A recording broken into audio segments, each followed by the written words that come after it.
हर पुरख निरंजन हर अगमा अगम अपारा सब त्याग है तुझ जी हर सचे सिरजनहारा सब जी तुम्हारे जी तुम जिया का दातारा हर त्याग हो संतो जी सब दुख विसारनहारा हर आपे ठाकुर हर आपे सेवक जी क्या नानक जंत विचारा तू गट गट अंतर सर्व निरंतर जी हर एक पुरख समाना एक दाते एक भिखारी जी सब तेरे छोड़ बिराना तू आपे दाता आपे भुगता जी हम तुझको आवरण जाना तू पार ब्रह्म बेअंत बेअंत जी तेरे क्या गुण आप बखाना जो सेव हैं तुझ जी जन नानक तिन कुर्बाना हर त्याग है तुझ जी से चंद जोगन सुखवासी से मुक्त पए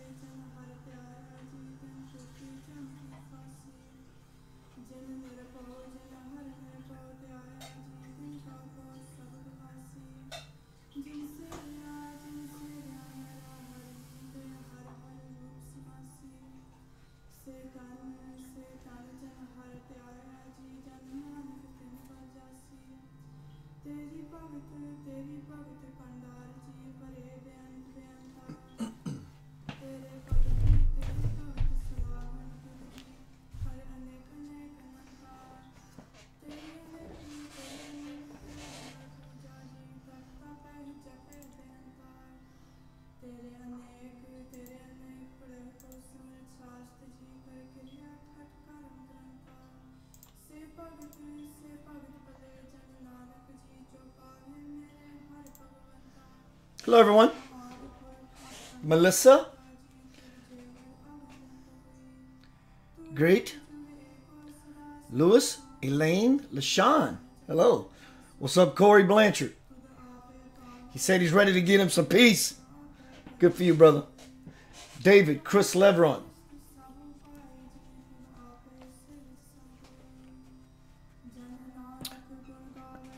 So tonight is Friday, miraculously.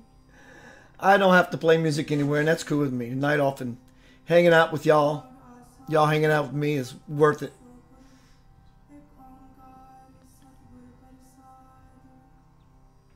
So about an hour ago, sitting down, wondering what I could do a presentation on. I went inside, said Yanava, name of the soul, so why not call the soul if you need its attention, right, so to speak? What can I do a broadcast on? And it said, and the meek shall inherit the earth. I often do presentations about connecting with soul. I guess from a fundamental point of view, what's the point of connecting with soul when everything around us, the world, looks so bleak? So the point of connecting to soul is so we can become the meek. And that's not just tongue in cheek. It's for those who seek.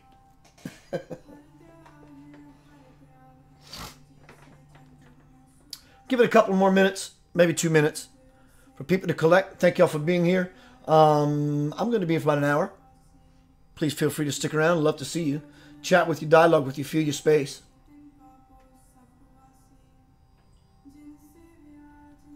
Meanwhile, since the title of this presentation is And the Meek Shall Inherit the Earth,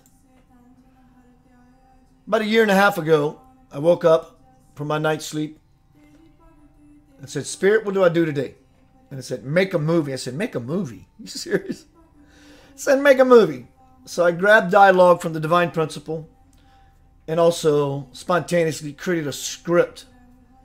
And I got on Google Images and YouTube and started finding videos to fit this script. I am posting that link to that movie. It's free. It's about 45 minutes, 50 minutes long.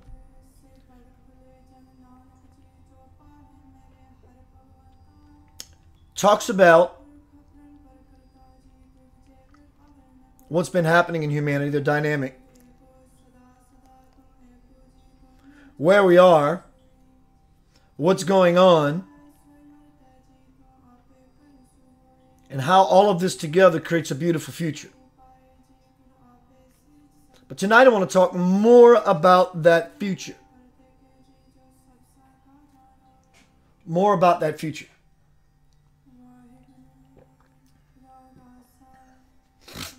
Hello, Kathy.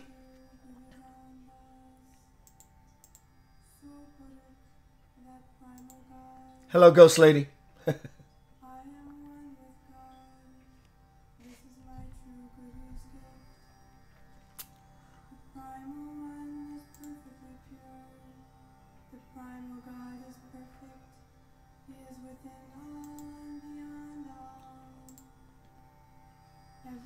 So whoever's here, if you would say hi, that way I know that you are here. Sometimes Facebook is not always in real time. Hello, Kathy, again.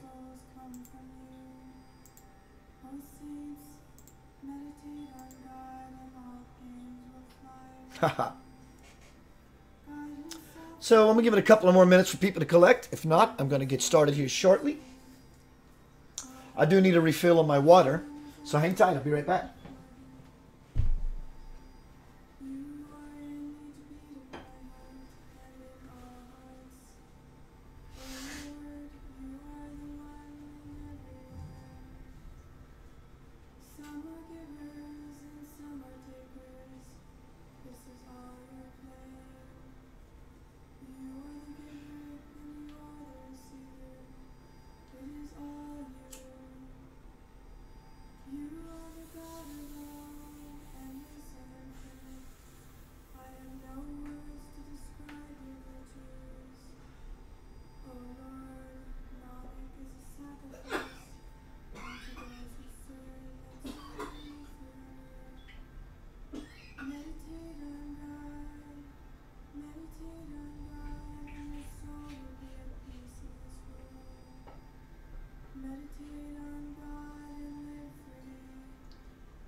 Ed Vantel, my brother, what's up?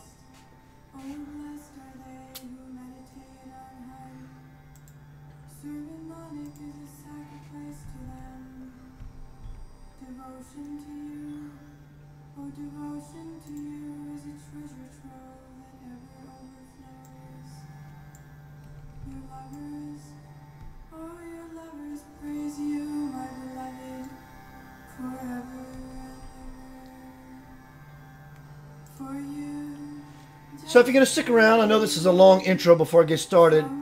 I need to wait to fall into my zone. I guess I don't have to. I can start the dialogue and that'll bring me there. But I like easing into the zone. I don't like forcing the zone. I like the connection to be out of time. Ed, my brother Vanto, I hope you ever come to Memphis soon. Or rather, I wish I could get up to the side of where you are.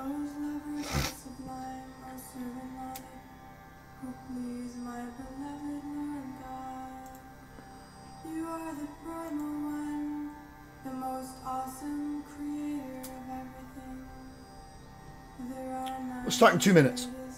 So again, if you're going to be here for a while, I'm going to be here for about an hour. Who knows? Maybe get some water, get some popcorn. Email me some popcorn.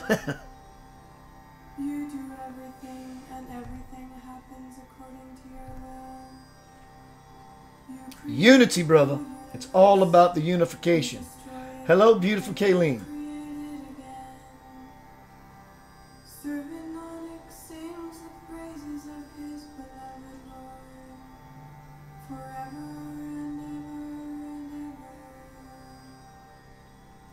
All right, I think I'll get started.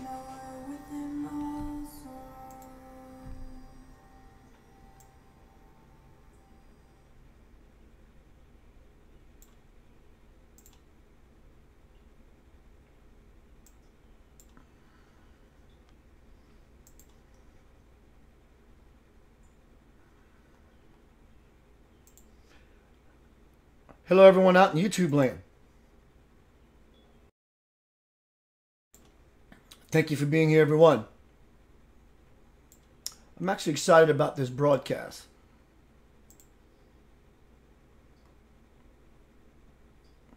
For those in YouTube land, I don't see any comments, so let me say hello to you real quick. Please feel free to comment here. I'll check back periodically. Or if you want to be in the priority room, the prime room, the supreme, whatever room, you can find that at facebook.com/Keith Anthony Blanchard. Or you can stay here and I'll come back. But welcome. I appreciate you greatly.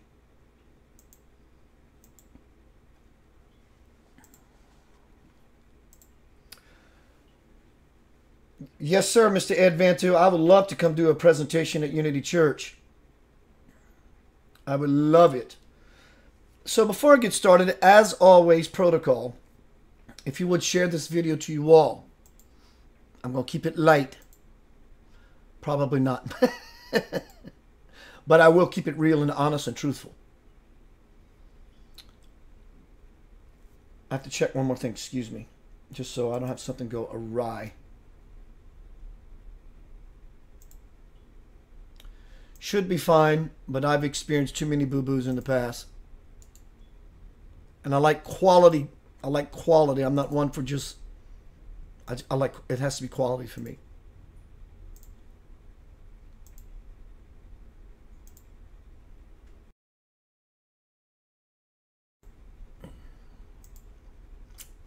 Hello, Patsy. So tonight's broadcast is titled, "And the Meek Shall Inherit the Earth." If you look in the comment section where everyone's saying hi and all that cool stuff, you will see that just a few minutes ago I posted a link to my website, but it takes you directly to a page with a movie that is free. Costs you absolutely nothing. It's about 50 minutes long, titled "And the Meek Shall Inherit the Earth." I put this movie together about a year and a half ago. Woke up, the pressing idea, Keith, make a movie, and I said, I have no idea how I'm going to do this. So I took dialogue from my bestseller, The Divine Principle, as well as spontaneous dialogue that would come to me, and I created this script. And I got on Google Images and found images that coincided with the script, as well as on YouTube. Hello, beautiful Andrea Forrest. Speaking of Andrea Forrest,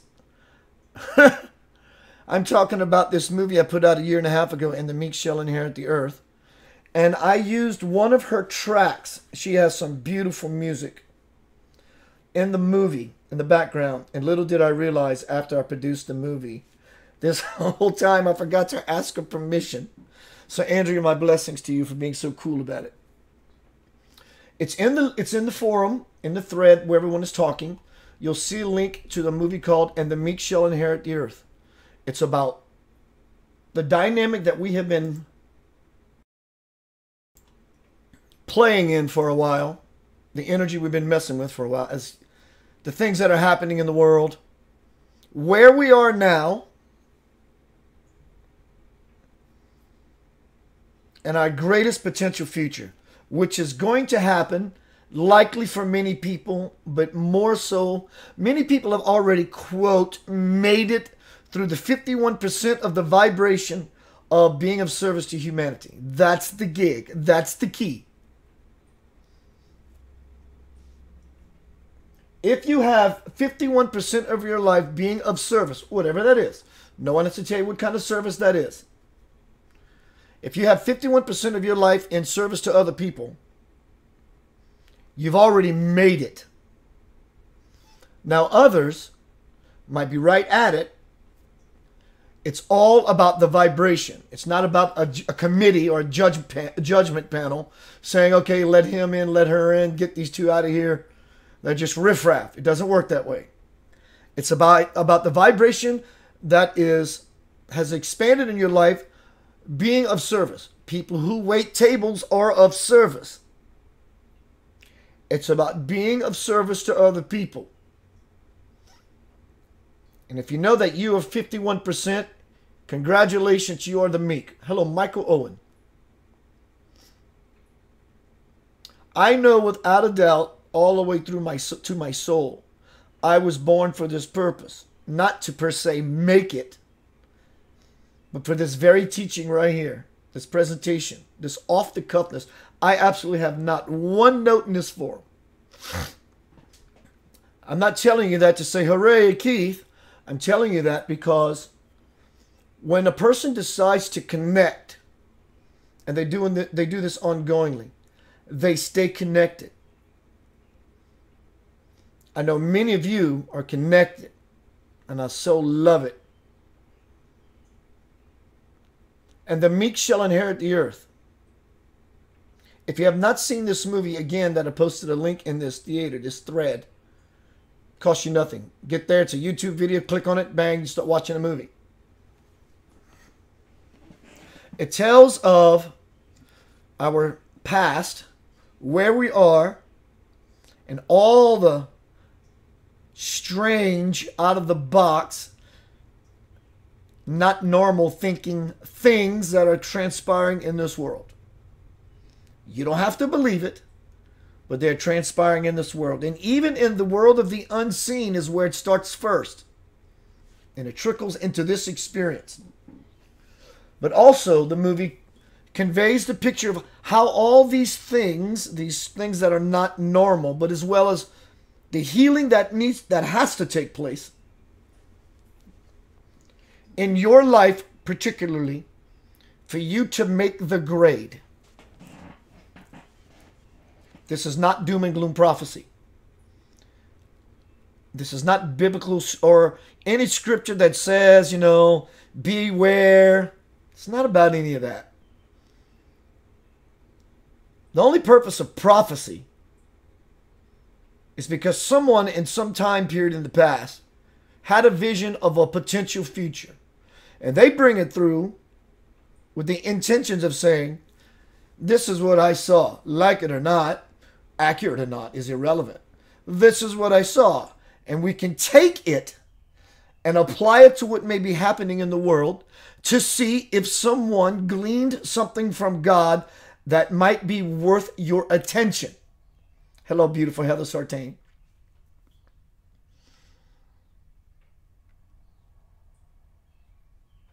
A lot of my work in the Divine Principle is about future. In fact, it's all about future. Per se. It's really about right now, but since we're human with a human mind, let's speak about future. What's going to happen in the future? You can ask yourself that question in this moment. What is going to happen in the future? Ask that of yourself. Ask that of your soul.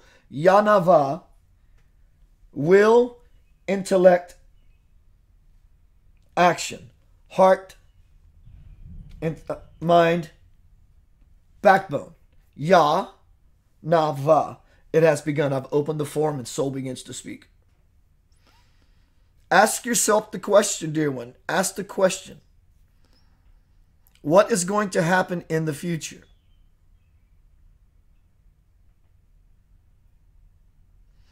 Do you hear it?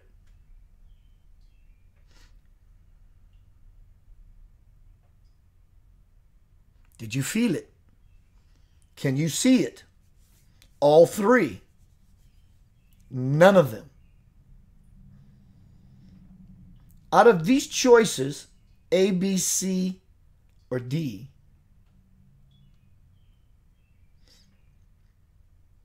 can you hear it? The voice telling you about your future. Can you feel it? Is it encrypted with information about your future? Can you see it? Visions about your future. Or none of them.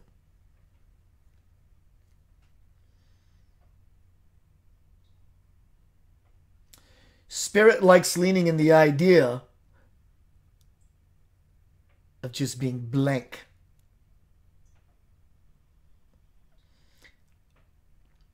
Hearing, feeling, and seeing is phenomenal. That means you're one of the voyants.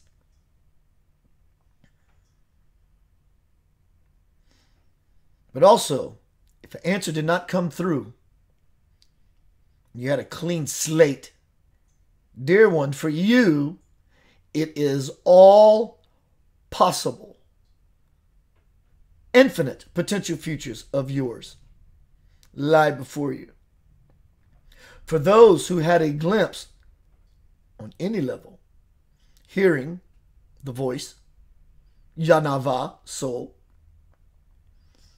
feeling it in the form of a tone, how your body begins to vibrate and feel to you. Are you seeing a glimpse, a prophetic glimpse into the future? Now the real question becomes, how does your future appear to you? Joyful, set ablaze with abundance, happiness, bliss, peace? Or dear one, are you worried almost to death by what you see transpiring all around you?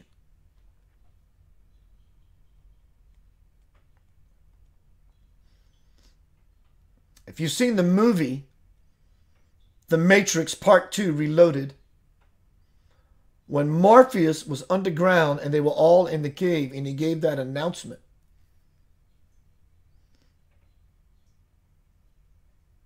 he said, when the machines were coming to kill the people of Zion, he said, the only way we'll be able to understand and be able to defeat these machines is if we shed our fear of it. Zion, the meek. Earth, the meek.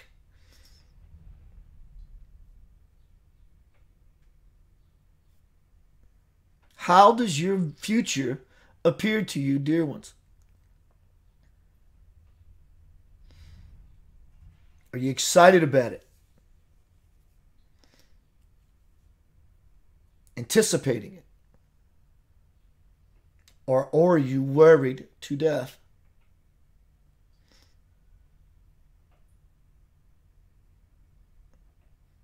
And the question you pose is, how can I find peace and joy after just what took place in Santa Fe?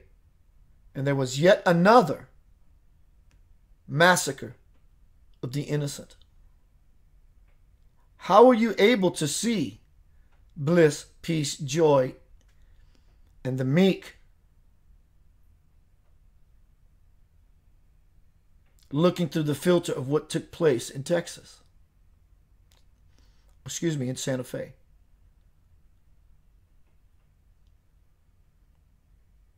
Seems difficult, doesn't it? And as soul, it is understood, dear one. From your perspective, but you were looking too close. In fact, you're looking so close you broke out a magnifying glass.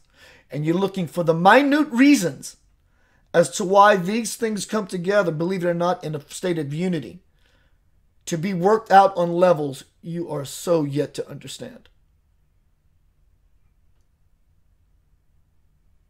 If you want at least some inkling, a bone, or a piece of scrap information, you must begin to back off of what you think is happening. And until you do, all you will see is horror and terror and death and dying and loss and grief. Do you think it's any coincidence that the esoteric is so esoteric? It's because that's its position. That's the plane it resides. That's the playing field of where it exists and plays in the playground of soul. It's not so mundanely focused. You ask any well-endowed spiritualist, and they will tell you where they're perceiving reality from. And it's not right here.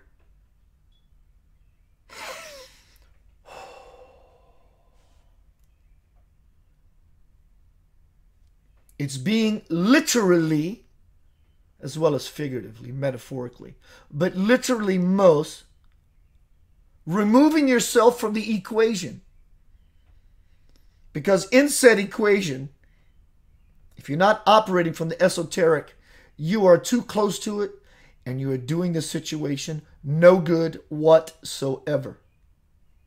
Same with racism. Same with terrorism of any sort. Same with government, politics, religion. In your future, as the meek inherit the earth, there will be no politics and politricks. There will be no politics. And you're getting a sense of liberation already, dear ones. And so begins to push. And in your meekness, you will be free. From the hand of control, the mighty hand of control, the long arm of the law. And you may ask, well, how do we keep things in check and in order if there's no government or law? Make no mistake, what you call law isn't. What you call law is a set of rules. And they can be bent, and often they are broken. Your jailhouses and prisons validate that to you every time you think the thought of it. And now that system is breaking down because of overcrowdedness. So how will the maintained order take place? There will be no need for government. There will be no need for politics. There will be no need for the long arm of the law. This will be cleansed, completely purified.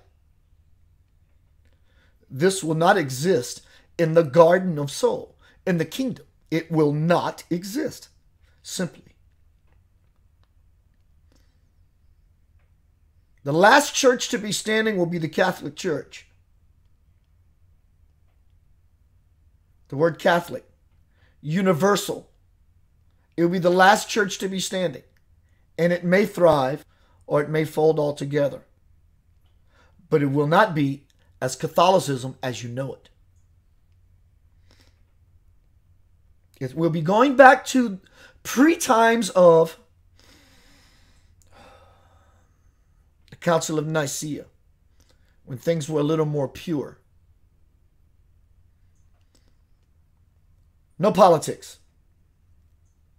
And it may take another 60 to 75 years for the fall of mainstream fundamental religion. Because by then, the new way, or shall I say, the old way, that is now coming back in a new way, will be well underway. And you will either be with that program or not. And if you are the meek and you are moving into a blissful human future. If not, you will stay in the lower parallel, provided you survive your physical body. An amazing transition is afoot. Again, this is not doom and gloom prophecy. This is telling you the facts of your matter. And if it matters to you, then do something that matters. And in everything you do, every day, as often as you possibly can, be of service to other people. But how, you may ask? Just be willing, and the way will be provided.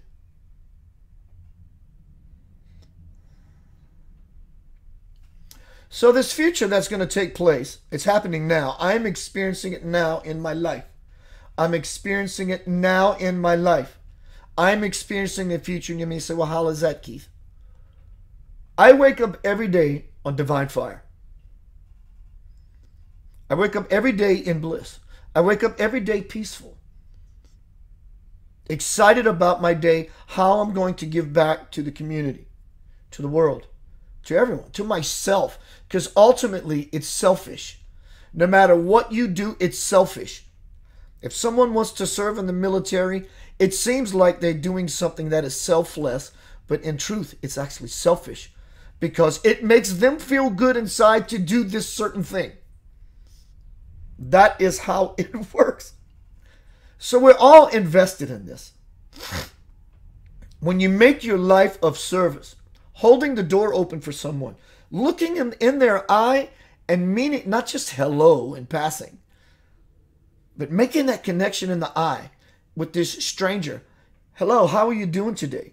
And leave it open for conversation, at least for a couple of sentences with each other while you walk into the store or whatever it is, getting some gasoline, whatever it is you're doing.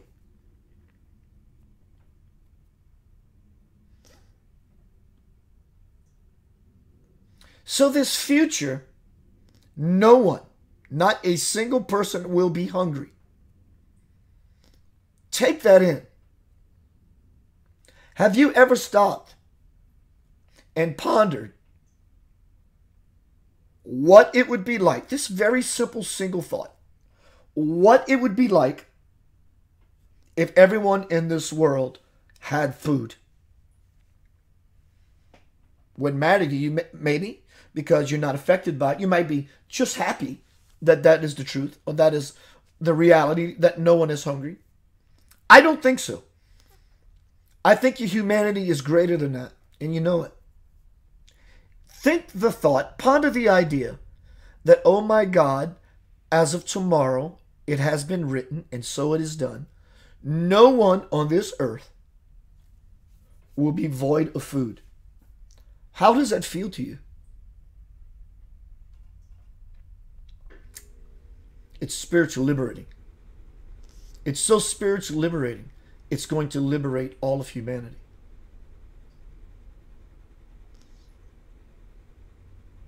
Have you ever pondered the thought, tomorrow it has been written, and so it will be, that for at least 1,000 years there will be no conflict, no war? If you've never thought that thought, take a breath and contemplate the ideas that no one is hungry and no more people are dying needlessly.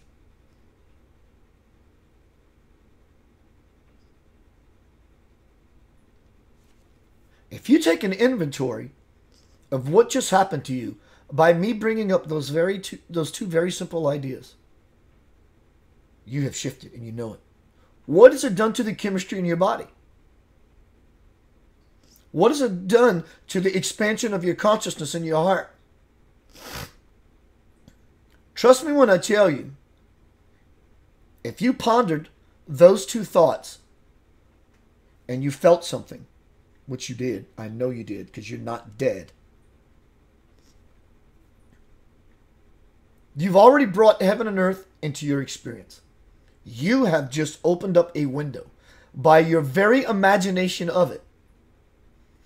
And our staying in that kind of vision is what anchors it on the earth forevermore. You become part of the 51%.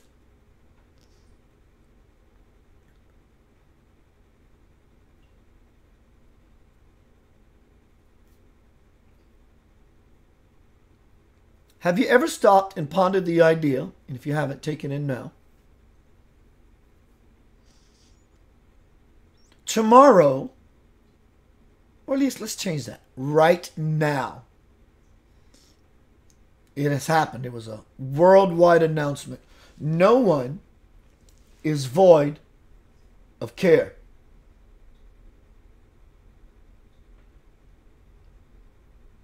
But check this out.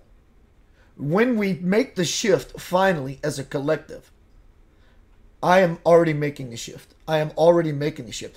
I'm not waiting for a collective human shift, the 51% to tilt and the lions lay down with the lambs. I am not waiting for that. I'm moving into it now. But when we all shift to that place and no one is void of care, not so many people are going to need care, because the place this is going to be, heaven on earth, is not about being sick. Because illness starts in the mind. Then it swirls down to the feeling base where we have a bunch of emotional problems. Then it settles into the body where it can no longer be ignored and or denied. And we go to the doctor and we're sick to whatever level. That's what this future is going to be. But we don't have to wait. Have you ever imagined John Lennon, what a brilliant man. Just by saying the word imagine in the song tells them in that moment to imagine the lyrics that followed. And in so doing, he planted a seed of everyone who hears that song to become a vessel for that vision to anchor forevermore. That is genius. Imagine there's no heaven. Imagine, imagine, imagine. And in so doing, in the song, you start to imagine it. And as children of God, God created us in his image and his likeness. As we imagine, so things be. It's not rocket science. It's really not.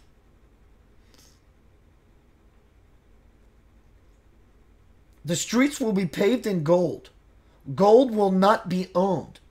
It was put here by Creator for everyone to experience and enjoy. So the streets will be paved in gold. And any sort of lights that we have in the cities or in our streets or whatever it's going to be then. For example, let's say it's a traffic light of some sort.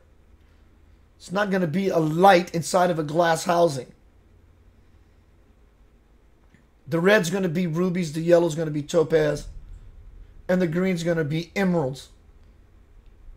For everyone to experience. Because it belongs to everyone.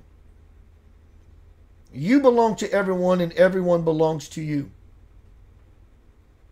This is the mentality, more so the heart set of the new world. Ali says, I have a hard time imagining. I hear you. We often have a fog that keeps us from experiencing true vision, our capacity to really see. But that's okay. No judgment, sweetie, at all. You're doing fine. You can bet on that.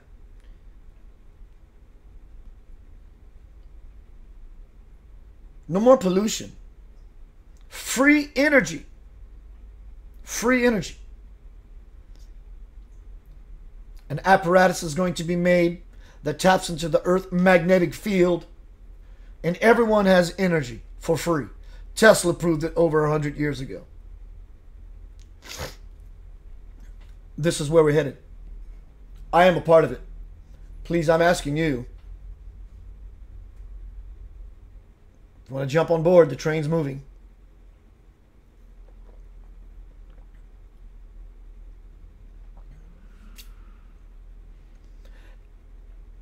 Ali says, why would the Catholic Church be the last to be standing? I haven't really explored that. I just allowed what came out of me when I was in vessel mode to come forth. I think metaphorically the Catholic Church is considered the pillar of religion. And it doesn't mean that other religions are not going to stand and or flourish. But it's like everyone's going to come to a place where it's no longer necessary. Because even though we worship our own deity and our own religion in our own way, what's going to begin to cover the globe is a new way. Actually, it's going to be an old way, but it's going to be new for us. Because it's going to take away any of the lines of separation between not only Christians and Buddhists and Muslims and Hindus, but even in the Christian sects alone. You got Catholic, you got Baptist, you got Pentecostal, you got Presbyterian. That's all going to be removed because it's going to be about a global unification. Because it's not about the differences that we should be giving credence to in Catholicism. It's not about the difference we should be giving credence to in the Bhagavad Gita or the Torah or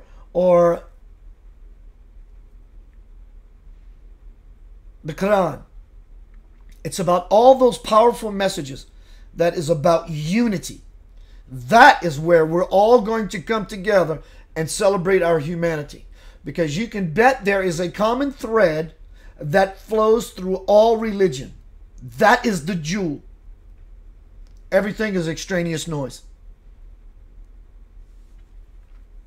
Everything else is extraneous noise.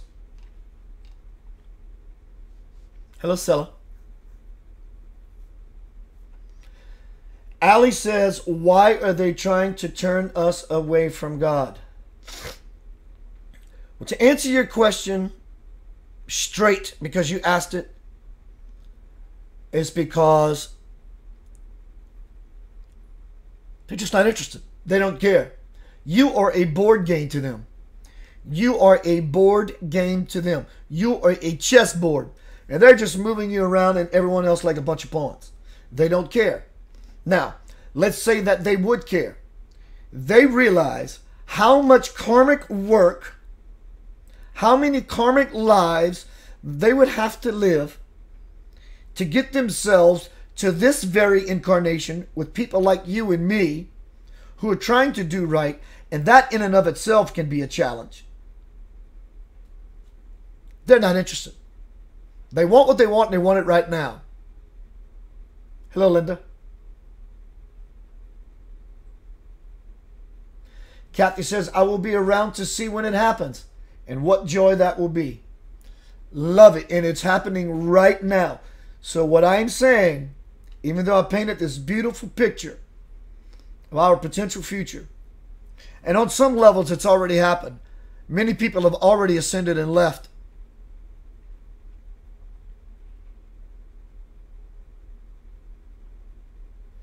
But it's happening right now.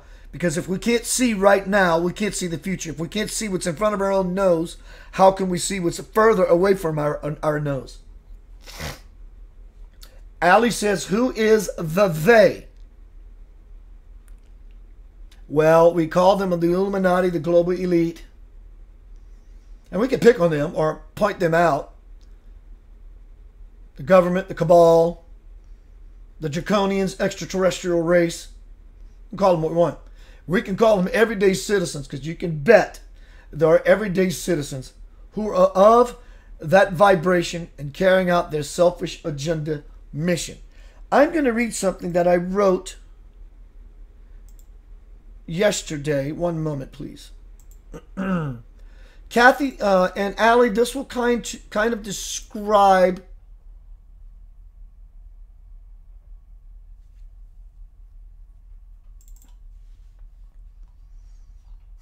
what it takes to be in the garden. And for those out there, to be in the garden, to stay in the garden, to move into the garden of the future, which is right now. Give me one moment. I'm looking for it. It should be near.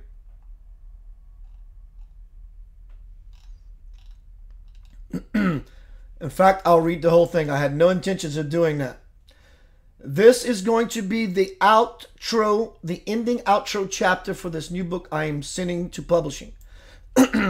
It's the final chapter of my hopes for a worldwide major book deal.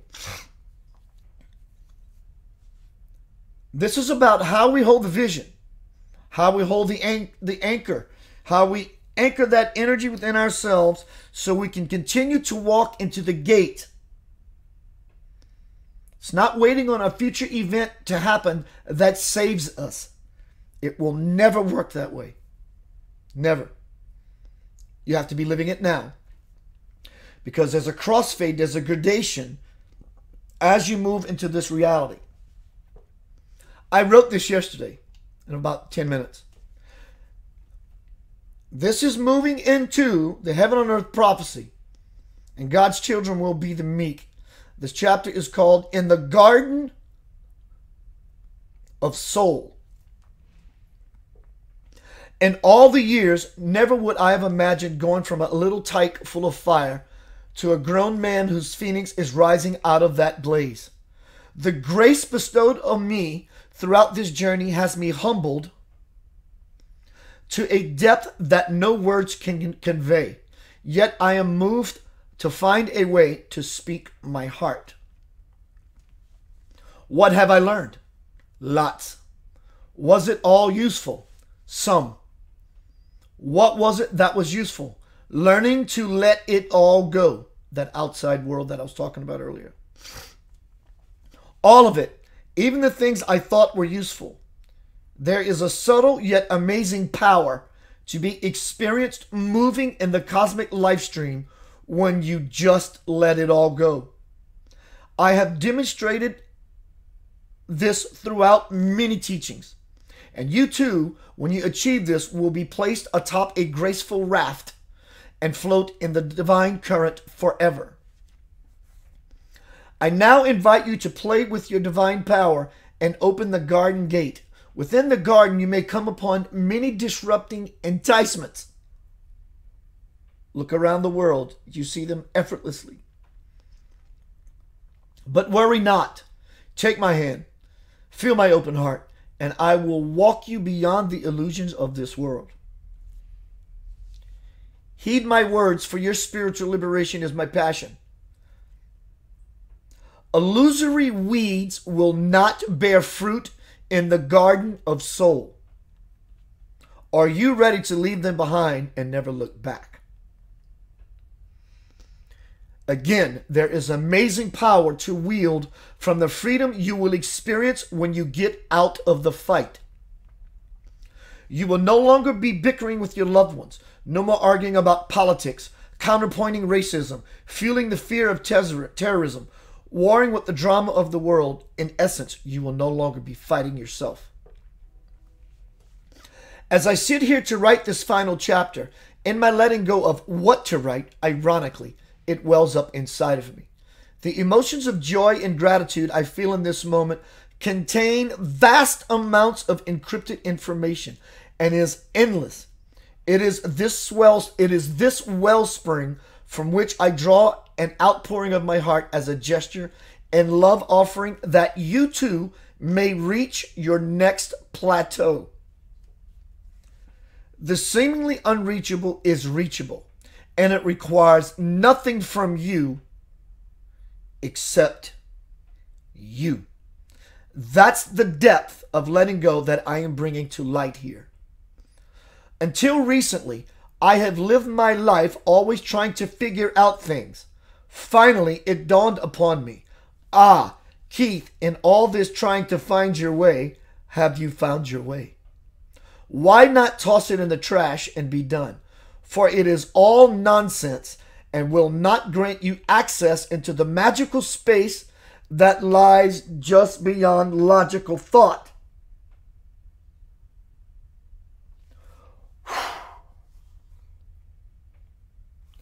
Realizing this, a portal to the divine has opened within me and has been expanding ever since. The bliss, glory, and peace that is happening in my life right now is immeasurable. As I said a bit ago, everything I'm writing down seems somewhat elusive. It's almost as if anything I jot down dulls the light I intend to express. It is from this space the divine dichotomy and the poetic light shines and expresses itself into being. I am that being. You are that being. We are that being. That is the gig, being. So I guess the question becomes, how do I let it all go to the depth you have, Keith? I can't tell you how to do that. But I can inspire you by sharing who I am, what I feel, what is my experience, and what it is doing not only to me, but to others with whom I come in contact. Divine sparks are firing up all around me, not because I am this awesome spiritual teacher. It's more because of spiritual law. As I live in the light of truth, truth's light illuminates everything everywhere I look. This holy fire, once ignited within you, will be the end all of your misery and suffering. Please, my dear friend, take this motivational match and strike it and burn. Burn with the effulgence of 10,000 suns.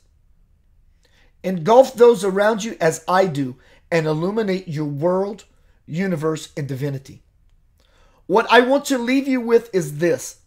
Within the center of your chest is a vortex, a portal, a stargate, an opening to the golden door entering the kingdom of forever. Once you cross the bridge to the soul, beautiful things will begin to happen through, to, and for you. You will then become aware of your connection to Christ, Buddha, Allah, Krishna, all the ascended masters, your loved ones, and everything else of which you were never separated. Remember, expanding into your birthright is not an arduous task. It is simple.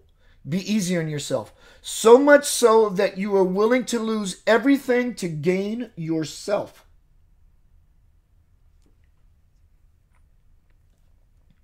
In all love as your brother, meet me in that love. And in the garden of soul, as divine children, we will play forever. That's the picture. That's the picture. It's not a future event that's going to save us from ourselves when Jesus comes back. I didn't know Jesus left.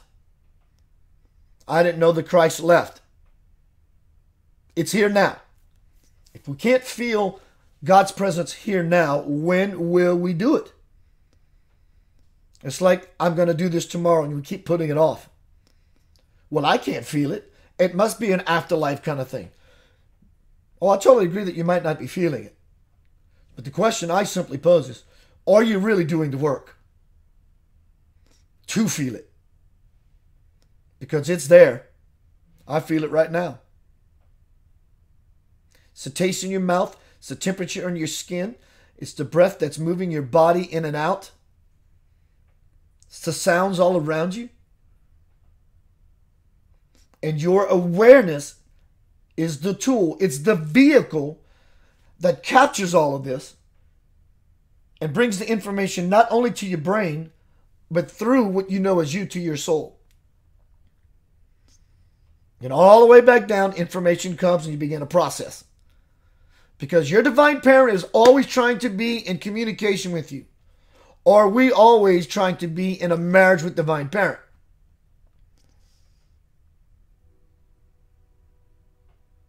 Hello, Nathan. Hello, Stella. Danny. Steph.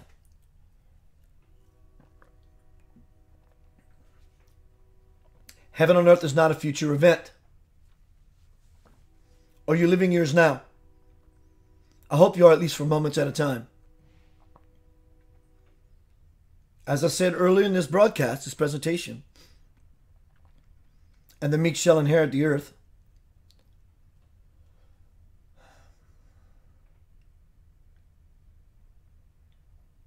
Be of service for people all the time.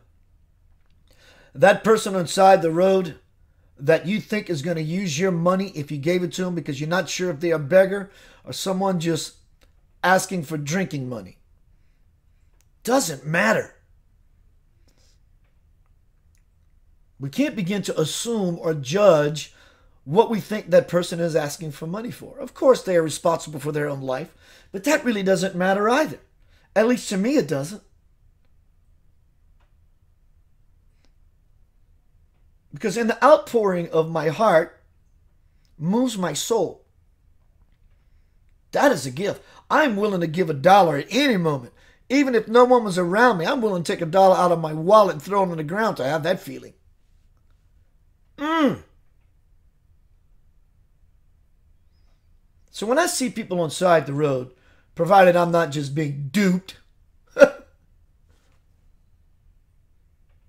I help. And I know you do too. But I'm saying let's take that to the next level and never deny anyone of anything. 51%, y'all.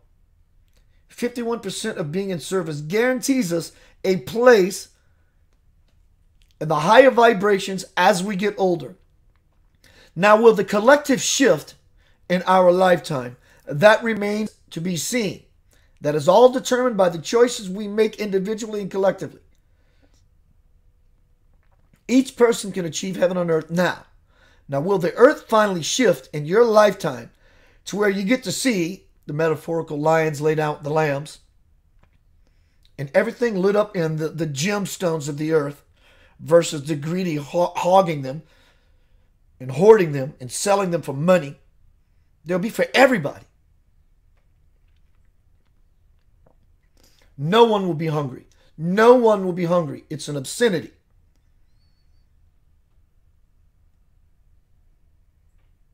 No one will be hungry.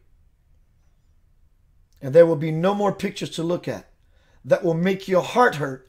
Seeing some little kid in Africa with a swollen belly because he's malnourished. You won't have that feeling anymore. How does it feel to you to know that you won't have that feeling anymore? Because no such images will ever exist for you anymore. Maybe they're going to change Facebook to Heartbook. To know that on your live social feed, even if that exists, or wherever you exist or you carry yourself, you will no longer see images of hungry children. Little kids with snotty nose, suffering and needing medicine. Simply attention. Because the food is really about attention. Their needing food is about attention. They need our attention in this way. The kids who need care, they need our attention in this way. It's not necessarily they need the food, or necessarily they need the medicine, but they need our attention in this way. And the mass consciousness power of everyone who decides to direct their attention will be the food, it will be the manna, and it will be the tincture and the salves and the medicine. Because through all of that, as the governing force, everything will take care of itself. Because when we give the needy our attention with our imagination coming from a space of soul, yanava, heart, intellect, action, the next logical choice is feed the hungry. The next logical choice is caregive those who need it. I know we're all doing our part. We need to turn up the fire. It's happening right now. And I will tell you this. Depending on how you're living your life, how you're believing in yourself, not in God, not in the outside world, you will never be able to grasp the grandeur and the majesty of infinity until you can grasp the small idea of who you think you are. We still don't know who the fuck we are. How we can ever begin to grasp the divine until we clear it out. And then what will happen is we will see the divine right under our own nose, and it's been there the whole time. I want to read this I wrote yesterday. It's also going to paint the picture of what I'm describing about heaven on earth being right now and not some future event. One moment. I need some water. Heaven on earth is not a future event. It's not a future event. I wrote this yesterday. If we can look around ourselves, look around in the world as we see things transpiring, it's obviously, even the people that we're not here to judge, even our loved ones and friends,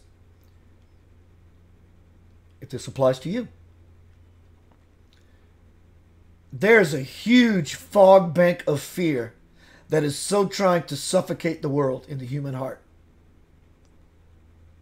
This is a rough draft, an excerpt from my new book.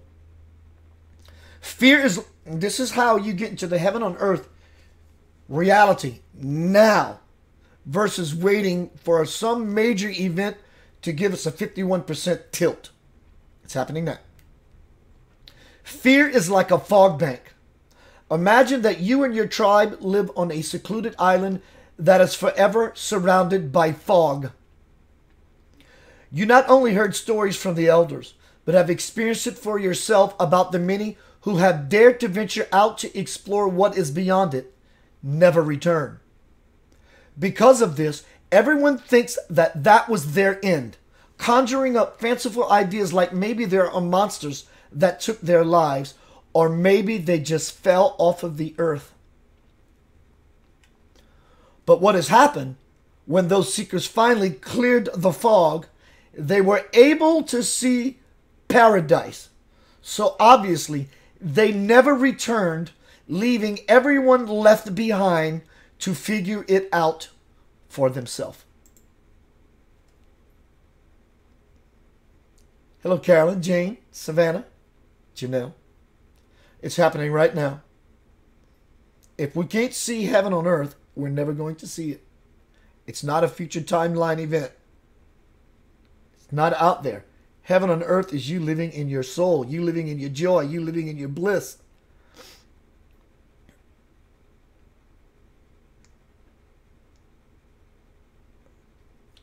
So it's about removing the fear that's choking the heart. It's choking the eye, the ability to have vision.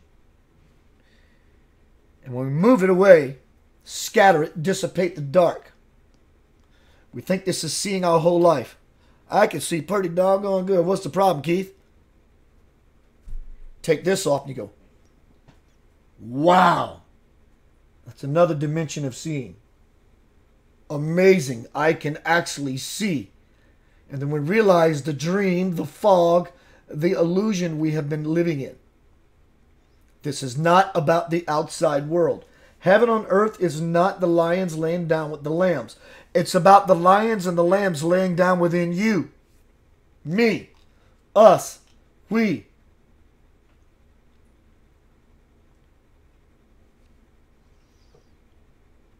Are you experiencing what I am sharing with you to any degree in your life at this moment of your life?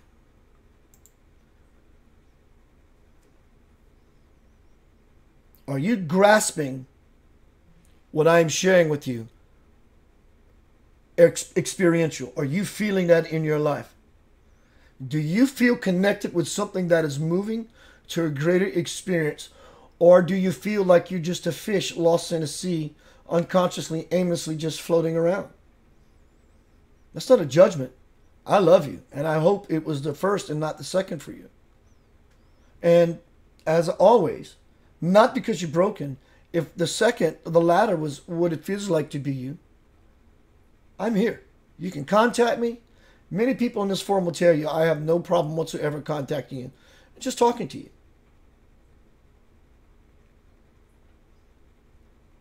It's happening now.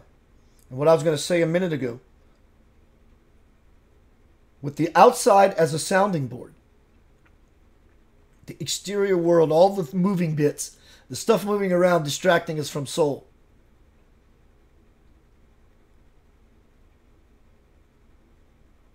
To whatever degree they are happening, is to whatever degree they are happening with you, and you are part of the cause of it.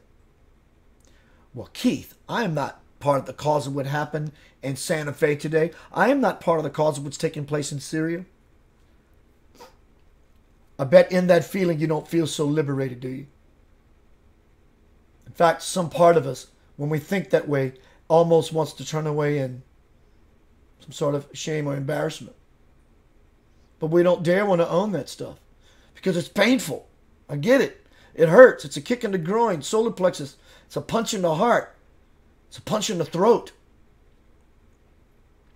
But spiritual liberation begins when we see what happened in Santa Fe, Syria, and all the atrocities in the world. We don't have to like it, and we do stand up to do something about it, but we need to make sure that we're standing up straight and not standing up crooked, because we become part of the crooked problem.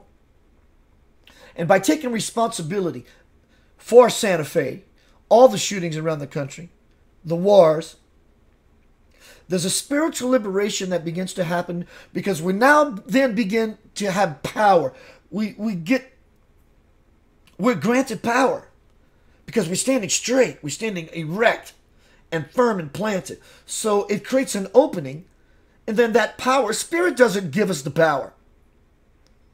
when we're open, the power just naturally falls in, just like a faucet that opens up.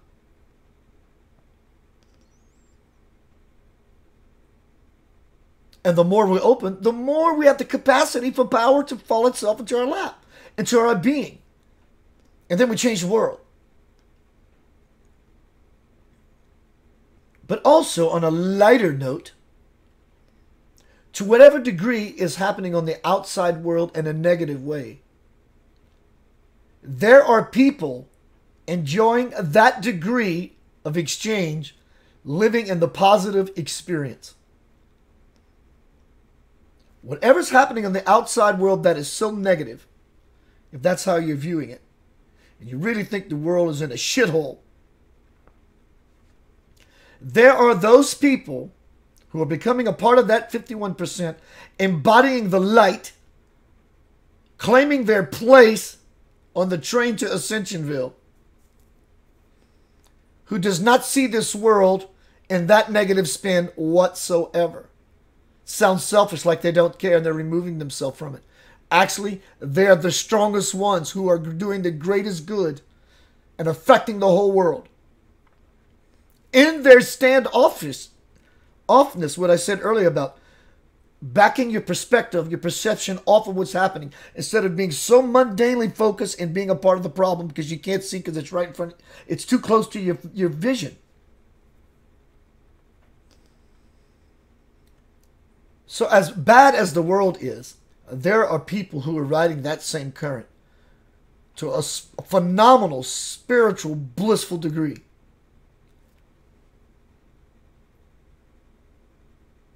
Because it is all a free will choice. And it is for you to choose. It is for you to choose.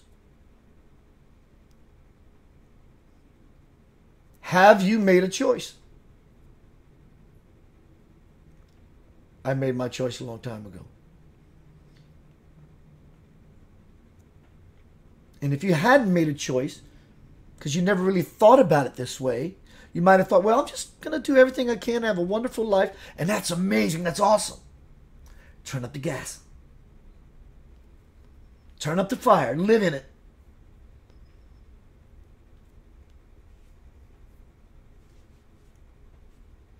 Heaven on earth is not a future event. But for your future's sake, bring it about now. But also for the sake of this world. I can tell you right now from a very powerful, endowed spiritual teacher, lady, friend of mine who I interviewed a couple of years ago on Center of Light Radio, Patricia Cota Robles. She's been working with the Divine Brotherhood for years. She said, we already made it. Heaven on earth is guaranteed, we made it. So the next question I asked her in the interview after she said that, I said, so if we're already made it, would it be fair to say that the lives we're living and the lives that we are living that's playing itself out is just the story of how it all happened? She laughed. She said, good idea. We've made it.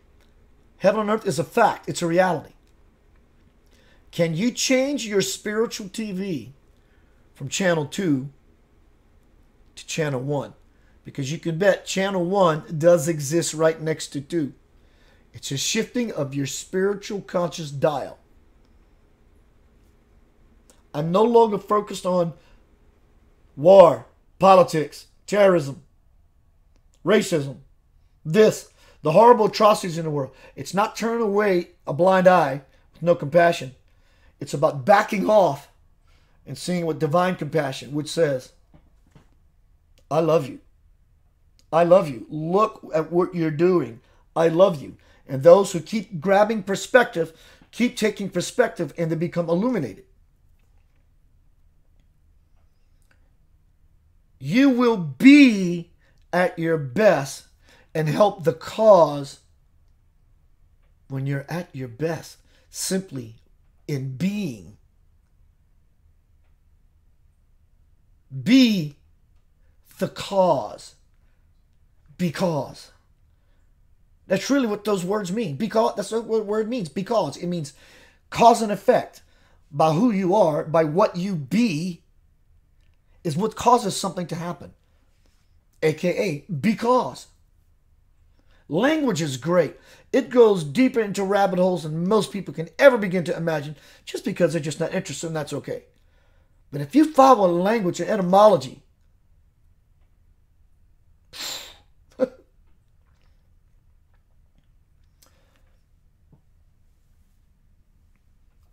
Yanava, it is complete. Those who have questions or comments, please feel free to leave them now.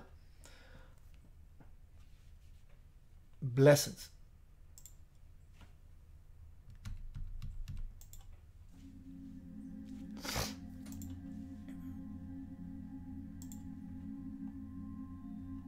Let's see some of the comments that are in here.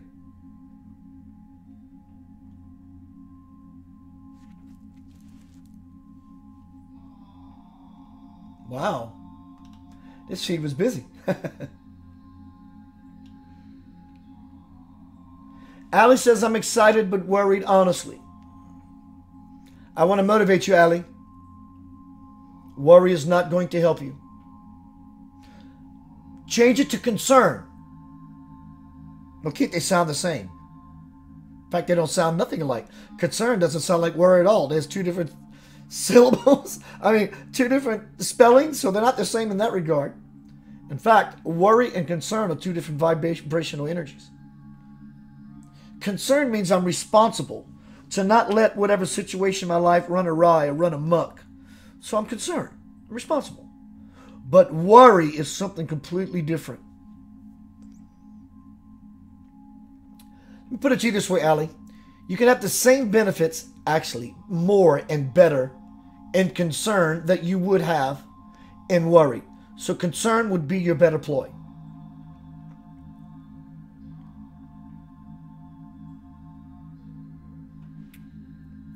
Allie, you have no control over the future. I guess that's my anxiety, unfortunately. You have no control over the future. You have no control over the future. You only have control over how you respond to what you think is coming down the pike. That is the only thing in your control. And when you get that and move into that, then you have control of your future.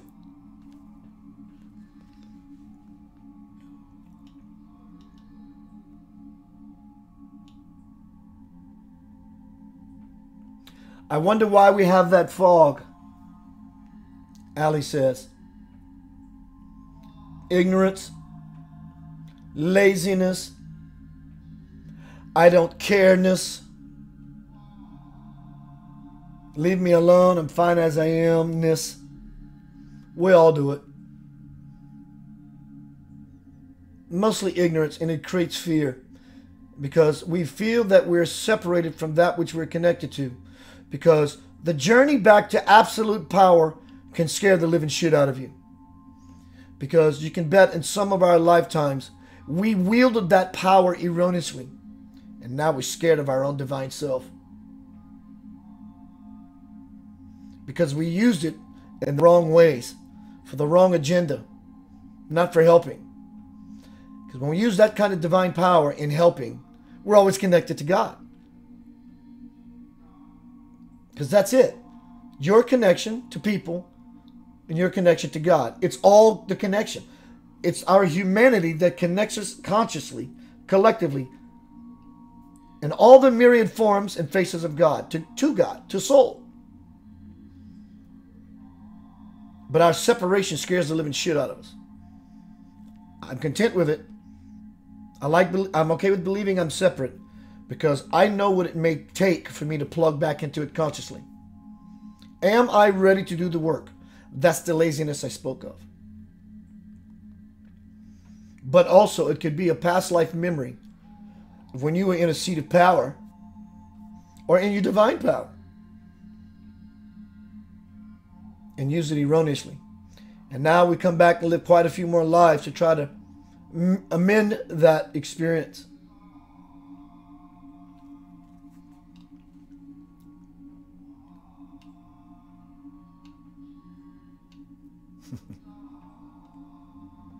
Celis has been happening right now in the moment. There is no past or future. Amen.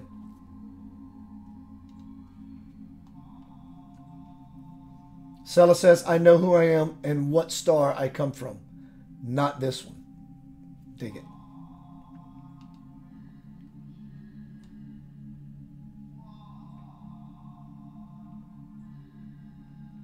You can get these do-rags, these headbands. Just get on Google and look up Ride with God do-rag. $12. I get more conversation from this piece of cloth than anything I've ever gotten conversation from people I've never met.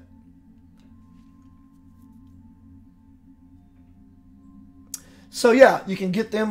Just get on Google and type in Ride with God do-rag. Or in fact, if you give me a few minutes when I close off this broadcast, I'll post it back into this feed. How's that? Cool.